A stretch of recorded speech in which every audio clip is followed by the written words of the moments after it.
الذين آمنوا وتطمئن قلوبهم بذكر الله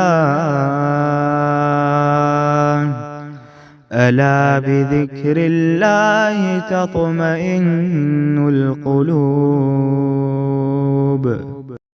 ان ھذا القرآن یقص علی بنی اسرائیل، پچھلی قوموں کا تذکرہ فوراً ہی آ جاتا ہے کہ جب اللہ سبحانہ تعالیٰ پچھلی قوموں کی باتیں آپ کے سامنے لاتے ہیں تو پتہ کیا چلتا ہے کہ جب قومیں واقعی حقیقت میں خدا فراموش ہوتی ہیں اور آخرت فراموش ہو جاتی ہیں تو پھر ان کو اس کتاب کی ضرورت ہوتی ہے۔ یقیناً یہ قرآن بنی اسرائیل کے سامنے ان اکثر چیزوں کا بیان کر رہا ہے جن میں یہ اختلاف کرتے ہیں، اور یہ قرآن ایمان والوں کے لیے یقیناً ہدایت و رحمت ہے۔ آپ کا رب ان کے درمیان اپنے حکم سے سب فیصلے کر دے گا، وہ بڑا ہی غالب اور دانا ہے۔ بس آپ یقیناً اللہ ہی پر بھروسہ رکھیے، یقیناً آپ سچے اور کھلے دین پر ہیں۔ کیا خوبصورتیاں ہیں، دیکھیے آیت ہدایہ ہے ادھر، آیت 77 نمل، وَإِنَّهُ لَهُدًى وَرَحْمَةٌ لِّلْمُؤْمِنِينَ۔ کیا پتہ چلا؟ قرآن تمام انسانوں کے لیے ہدایت اور نصیحت ہے۔ سورۃ بقرہ 2:12 اور سورۃ قمر 22 میں بھی ہم یہی مضمون پڑھ چکتے ہیں، اور آگے جا کے پڑھیں گے کہ قرآن نصیحت کے لیے آسان ہے۔ کوئی ہے جو نصیحت لے؟ آج آپ پڑھ رہے ہیں، آپ کو کتنا کو مشکل لگ رہا ہے؟ بہت آسان ہے، صرف دل لگانا پڑتا ہے اس میں، اور کچھ بھی نہیں۔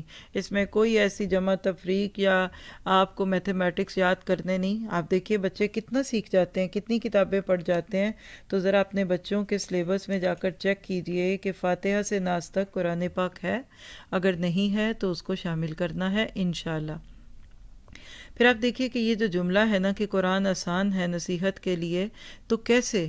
تو اس کی چند وجوہات اور چند اس کی امپلیمنٹیشن دیکھ لیجئے کہ قرآن تمام عالم کے لیے نصیحت اور ہدایت کی کتاب ہے۔ قرآن پاک میں غور و فکر کرنے والوں کے لیے بہت ساری نشانیاں ہیں۔ قرآن پاک کی تلاوت کا مقصد تفکر فی القرآن ہے۔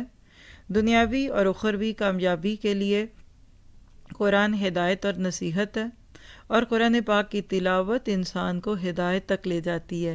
شرط یہ ہے کہ آپ اس تلاوت کے ساتھ ساتھ اس کے ترجمے کو یاد کرنے اور سمجھنے کی کوششیں بھی کرتے جائیں، اور یاد رکھیے جتنا آپ قرآن کو سمجھیں گے نا، آپ کے دل میں اللہ تعالیٰ کی عظمت بیٹھے گی، اللہ کے بندوں سے پیار بیٹھے گا، آپ کو ایک تاثیر اپنی زندگی میں محسوس ہوگی۔